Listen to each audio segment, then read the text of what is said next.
resolving the dispute between Nigeria and neighboring Cameroon, the House of Representatives said it will explore diplomatic and political solutions in resolving the plight of the citizens in DANARE and BIAJUA communities bent on remaining with their friends and families following the judgment of the International Court of Justice. Chairman Ad Hoc Committee on International Boundary Dispute between Nigeria and Cameroon, Honorable Benila, met this commitment at an investigative hearing of the committee. Honorable also expressed displeasure that it will be inhuman to allow the affected communities lose their preferred nationality as it was against their rights as citizens of Nigeria, assuring that the committee would embark on a fact-finding mission to the affected areas as well as meet with top government functionaries, including the Minister of Justice and Attorney General of the Federation, to achieve the objective. The Nigerian government must not allow further violation of the rights of its citizens by conceding to the planned straight-line demarcation formula proposed by the JTT due to the missing demarcation pillar 113A and their inability to locate it. So what you're saying is it's important to find pillar 113A. I think the issue here is what the National Boundary Commission, the Surveyor General, is saying is very different from what the community is saying. The methods that the two-age institutions of government are using are not acceptable in any way to the community. And you made a point about if we're not careful, we may have Nigerian citizens becoming stateless. So it's very important that whatever we do, we do it the right way.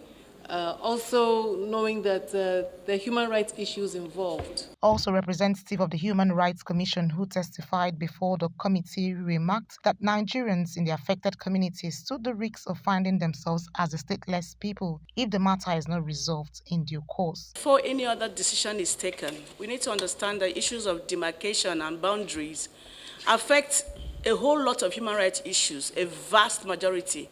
And one of them is the fact that these persons at some point might be rendered stateless.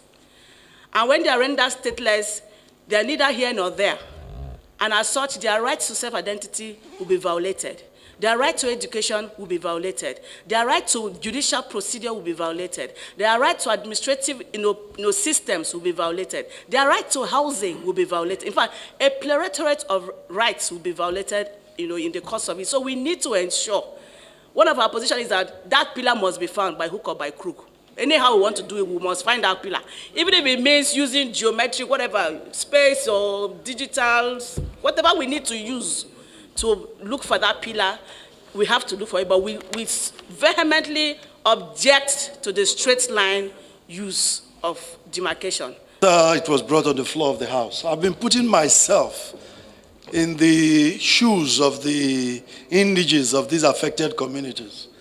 And being here today listening to the MBC, Surveyor General, the Representative Attorney General, and others, I worry that even from the IJC, right on down to these national establishments, the involvement of the local people was not emphasized.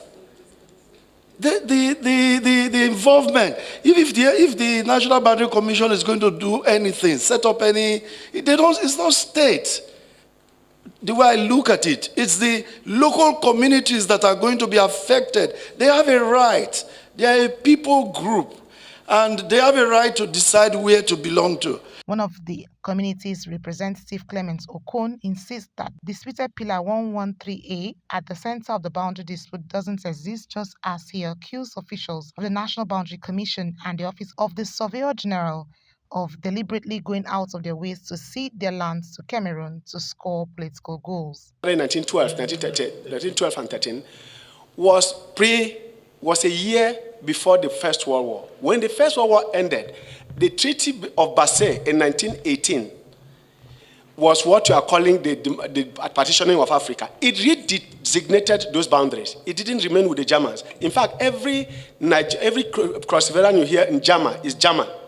So we knew the Germans very well. So by 1918, those boundaries were no longer the same. And that is why, when you question why the 113A, it is because in readjusting the boundaries after 1918, the Anglo-Nigerian ceased to exist.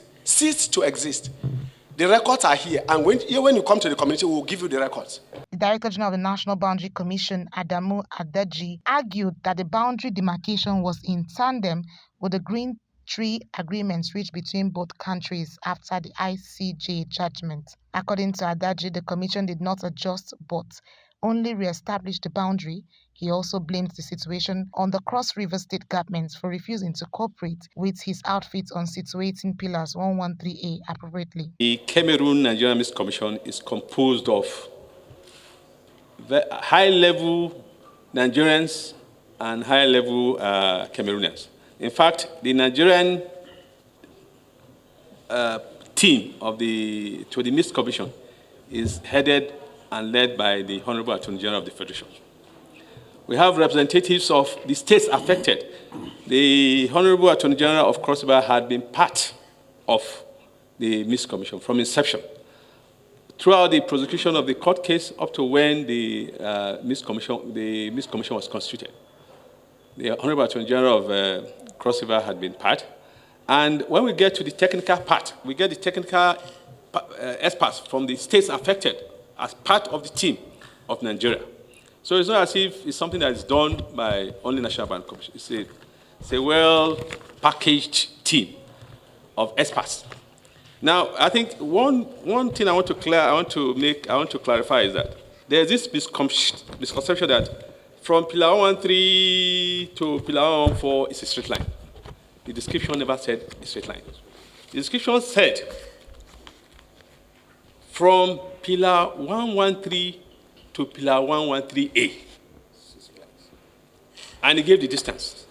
And from Pillar 113A to Pillar 114 is straight line. So it is from 113A to 114 that is a straight line. However, representative of the Chief of Army Staff assured that they will provide security when called upon.